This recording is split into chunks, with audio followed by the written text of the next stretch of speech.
Well, I'm very grateful to the Aga Khan Foundation, and Ford Foundation also has had this, for having this kind of discourse. कन्हावत की चर्चा साधारणतः होती ही नहीं है, इसलिए कि उसमें बहुत सी ऐसी बातें हैं जिनकी चर्चा करने से बहुत सी मान्यताओं को ठेस पहुंचे, क्योंकि कन्हावत एकमात्र ग्रंथ है जो मलिक मोहम्मद जायसी ने लिखी है, और उसमें सूरदास ने जो कृष्ण की गाथा लिखी है वो भजनों में लिखी है।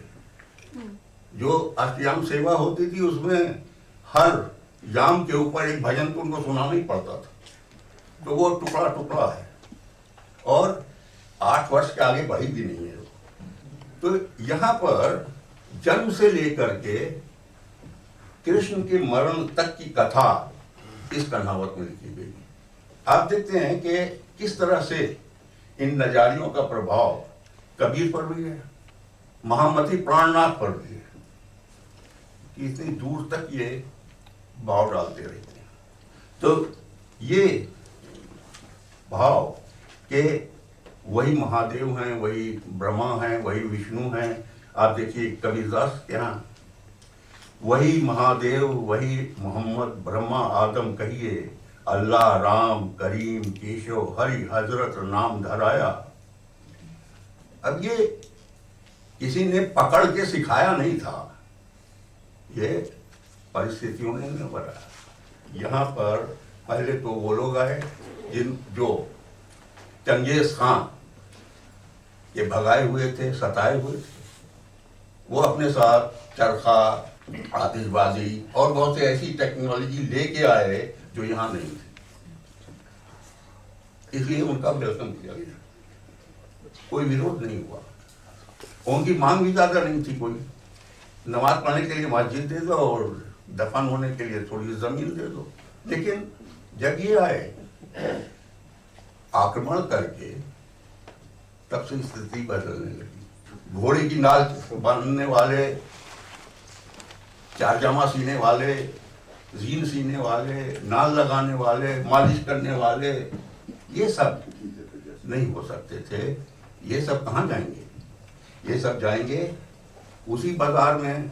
वो तो राजाओं के साथ मिलके अपना ठाट से अपना घरों में रहेंगे, लेकिन ये पलट के उस बाजार में जाएंगे जहां पर उन्हीं के तरह का काम करने वाले मोची, कसाई, ये सब बैठे हुए हैं, क्योंकि इनका सारा काम तो वही है। ऐसी सूरत में पूरे पर्सपेक्टिव में अमीर खुसरो को रख के हमें देखना चाहिए कि फिर उनका कंट्रीब्यूशन क्या है।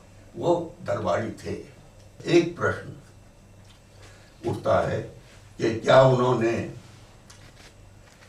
यहाँ की भाषा में शायरी की? अगर देखा जाए तो उनसे पहले अब्दुल रहमान संदेश रासक लिख चुके हैं और उन्होंने अपनी भाषा को देश भाषा कहा है। देश भाषा उनसे मुल्ला दाऊद से लेकर के डाउन टू तुलसीदास नीचे तक जहां तक आप जाएंगे, सब अपनी भाषा को भाषा कहते हैं। कोई हिंदवी, हिंदी या अमुक अमुक नहीं कहता। भाषा as compared to Sanskrit. No. Sanskrit नहीं। In contrast to Sanskrit. Yes. In contrast वो तुलसीदास ने कहा ये एक कुरातुल कमाल जो उनका पहला दीवान है, उसमें उन्होंने कह दिया गलती से शायद कि मजाक में कुछ हिंदवी में भी मैंने कहा और दोस्तों में बांट दिया। अब उसको लेकर के हमारे विद्वान पीछे पड़े हुए हैं कि दीवान मिल जाए, और दीवान मिलता ही नहीं, क्योंकि उन्होंने शायरी की ही नहीं, जमाने की। और जब मैं ये कहता हूँ कि उन्होंने हिंदी में शायरी की ही नहीं है, तो उसका मतलब ये है कि निजामुद्दीन औलिया के पास इनका काम क्या था? शाम के वक्त हजरत निजामुद्दीन औलिया भाषण देते थे, उसमें कौन जमा होता था? राज दरबार के महारथी थोड़ी आते थे, वहाँ आते थे किसान, मजदूर, हल चलाने वाले, पानी भरने वाले सब था, ये आए, उन्होंने सुना, ये फारसी में बोलते थे। ये फारसी इन बेचारों की समझ में क्या आती? एक साथ पुणे में बैठे हुए सुन रहे हैं और उस सारे भाषण का, सारे प्रवचन वाद का जो जिस्ट है वो निकाल करके कभी मुकरनी में, कभी पहेली में, कभी दोहे में वो उठ के सुना देते हैं। सवाल ये है कि अमीर खुसरो ने ये सब जो कुछ किया, ये उस भाषा में किया, उस टर्मिनोलॉजी में बात की उन्होंने जो उनके समय में नाथ और सिद्धों की भाषा थी। ये जो है प्रतीकात्मक है, अलामती है, सिंबॉलिक लैंग्वेज, ये संध्या भाषा है। पहली बात तो यह है कि इसको रेख्ता कहा गया। अगर हम मीर तकी मीर की बात को मान लें कि रेख्ता वो शायरी है जो शाहजहानाबाद की जबान में फारसी की तर्ज पर की गई हो, तो माफ कीजिएगा, ना ये शाहजहानाबाद की जबान है और ना ये फारसी तर्ज की शायरी है। इसमें इसे मैं करम्बक कहता हूँ, और करम्बक का मतलब ये होता है, दोनों रेख्ता और करम्बक का मतलब एक ही है, फेंकना, बिखेरना। अब करम्बक में होता यह है, एक क्लासिकल भाषा की पंक्ति के साथ बोली की एक पंक्ति मिलाई जाती है। यहाँ यही हुआ है। यहाँ लेकिन बहुत बड़ा कारनामा है ये कि एक फारसी की लाइन में हिंदी की लाइन नहीं मिलाई गई है, इसमें दो शैलियों को मिलाया गया है। एक तरफ अगर काट के कैंची से आप देख लीजिए, काट के रख दीजिए तो ये फारसी गजल बन जाती है, और दूसरा हिस्सा जोड़ लीजिए तो हिंदी का गीत बन जाती है। पर्शियन ट्रेडिशन ये है कि जो सफरिंग है वो मर्द सहता है, लेकिन हिंदी में और संस्कृत उसमें प्रेम अभिव्यक्त करने वाली स्त्री होती है, उसकी ओर से, और सारा सेपरेशन का जो पीड़ा है वो स्त्री सहती है। यहाँ गीत वाले हिस्से में अगर आप देखेंगे तो सारा एक्सप्रेशन नारी की ओर से है, और जब फारसी की ओर जाएंगे तो Very interesting. Very interesting. I've been asked to speak about the contribution of Khosrow to the evolution of Hindi and Urdu. The topic itself is a little problematic, as none of these languages existed at that time. There isn't too much clarity on what precisely was the language or languages that were spoken in the region of Delhi at the time. There are other complications as well. The very idea that Delhi was the place where the mother of Hindi and Urdu was born has been questioned. So that is where we'll have to begin. There are three schools of thought about the birthplace and nursery of the language that has been identified as the mother of both Urdu and Hindi. The first school wanted to see a more Sanskritic parentage for the language, and in the absence of firm links to the classical language in the neighborhood of Delhi, shifted its birthplace to Mathura, Agra and Vrindavan. The heartland of Brij Bhasha. Professor Ram Vilas Sharma is credited with the most exhaustive and, dare I say, the most exhausting articulation of this theory. The second theory wanted to endow the language with a Persian lineage and chose to locate the birthplace in the plains of Punjab, an area that the West Asians came to control much before they came to control Delhi. It was argued that it was here that the spoken language of the region got transformed under the influence of the new arrivals. The chief articulator of this thesis is Hafiz Mahmud Shirani.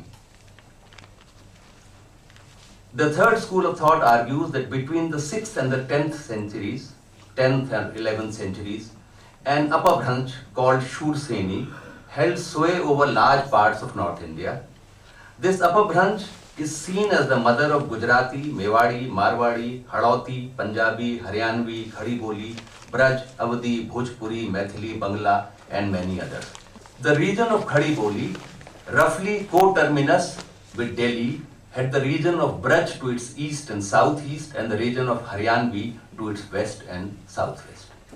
It's from here, from Delhi, that the Sultanate kingdom came to hold sway from the 12th century. And it is in the bazaars, karkhanas, sarais, the lashkar and the shrines of the Sufis that two traditions began to live cheek by jowl, influencing each other and transforming each other. And it is thus in this exchange at multiple levels that a mixed language, a Creole or a Pidgin, if you please, begins to develop. It is in this mixing and flux that a language that came to be called Delhi, Zaban-e Delhi, Hindivi, later baptized as Dakkani, and still later evolving into Rekhta, was born. Khosrow is in the thick of things where Zaban-e Delhi is slowly taking shape. From becoming court poet for Malik Chhajju, the nephew of Sultan Ghiyasuddin Balban in 1272, to being the court poet of Muhammad bin Tughlaq in 1325. Over 4 decades, Khosrow was in the service of almost a dozen kings. In times of war, he traveled with them in battles, documented these battles for his employers, but also observed the world around him and described it in Masnavis like Nu-Sepeher, 9 heavens. In times of peace, he also traveled with Nizamuddin to Ajodhan, now Pak Patan in Pakistan, to the Khanqa of Fariduddin Ganj Shakar, to Ayodhya where he lived for 2 years, and in these journeys picked up the languages spoken in the regions that he traveled through, enriching his vocabulary and of the Hilvi, using these words and expressions in what he calls his few Hindi poems that he gifted away to friends. In the introduction to Ghurratul Kamal, he says, I have written as much in Hindi as I have in Persian, except that I have not compiled my Hindi writing. It is probably because of the vast body of his Hindi work that he gave away and did not compile that so many interpolations have occurred in his poetry. Why would such a prolific writer of beautiful verse in Persian write in the language of the bazaar? He wrote because his preceptor Nizamuddin asked him to write in the language of the people so that the message of the Sufis could reach them. Among some scholars, there is a tendency to reject most of the Hindi poetry ascribed to Khosrow as not authentic. These experts have tried to rely only on written and authenticated texts. In a society that was even 60 years ago barely 23% literate, and that has had a long oral tradition, such standards are rather too exacting. And this tendency to privilege written evidence over everything else betrays a complete disjuncture with reality. The question that we have to ask is, why are these things being ascribed to him? I think he has been credited with all this because his contribution to a vast arena of human creativity, including poetry, music, literature, was unsurpassed, and his reputation continues unabated till today. In many of his Persian Masnavis, especially in No-Sepeher, he has used words like Ari, Bira, Mari, Durdur, Gujri, Chaumuhi, Dahi, Leo, Teli, Til. He has used Persian translations of Hindi, Urdu, Hindivi phrases in his Persian poetry, like In Telo mein tel nahi is translated as Baro nest dari til tele. And despite the fact that doubts have been raised about much of the Hindivi poetry ascribed to him, going by the Hindivi that one finds in his Persian poetry and the Hindivi poetry of the Qawwalis and the Pahelis, the Keh-Mukarniyas, the Do Sukhne that are associated with his name, seen in conjunction with his contribution to music and Persian poetry, his writing of descriptions of battles and the times of the kings that he served under, one can only agree with the title that has traditionally been conferred upon him, Khosrow, the first poet of Hindi. At least there are quite a few pieces where these scholars like Mahmud Shirani or Dr. Wahid Mirza, etc., there is a consensus that this is Khosrow. In the context today, the consequence or the standing situation of Hindustani culture is still locked in this Hindu-Muslim debate and conflict and political warfare. Now, how can we bring this out? Because Hindustani culture, again, is a product of this country, this nation, this region. And how can we bring it out of that thing so it can survive as intangible heritage of our time? It's very difficult to coincide the cultural boundaries with the political boundaries. Because political boundaries have been expanding and shrinking and all these things, etc. etc. ये जो आप कह रहे हैं कि हिंदू और मुस्लिम का मसला आता है, it is not avoid. You can't avoid it because this has been a great influence on this, both in terms of synthesis and in terms of impacting on each other, etc. आप ये लोग समझते हैं कि साहब सिर्फ हिंदू उस पे असर पड़ा, भक्ति मूवमेंट चला, भाई मुसलमानों पर कितना असर पड़ा है, इस चीज को हम क्यों नजरअंदाज करें? हिंदू मुस्लिम के पचड़े से निकलने के लिए हमको मेन स्ट्रीम के डिस्कोर्स से निकलना पड़ेगा। सिख मेन स्ट्रीम में आ जाएं, द्रविड़ मेन स्ट्रीम में आ जाएं, मुसलमान मेन स्ट्रीम में आ जाएं, नागा मेन स्ट्रीम में आ जाएं, कश्मीरी मेन स्ट्रीम में आ जाएं। Where is this mainstream? Everybody is out of it. We have to get rid of this idea of the mainstream. तभी हम ये हिंदू मुस्लिम के डिस्कोर्स से निकल पाएंगे। शुक्रिया।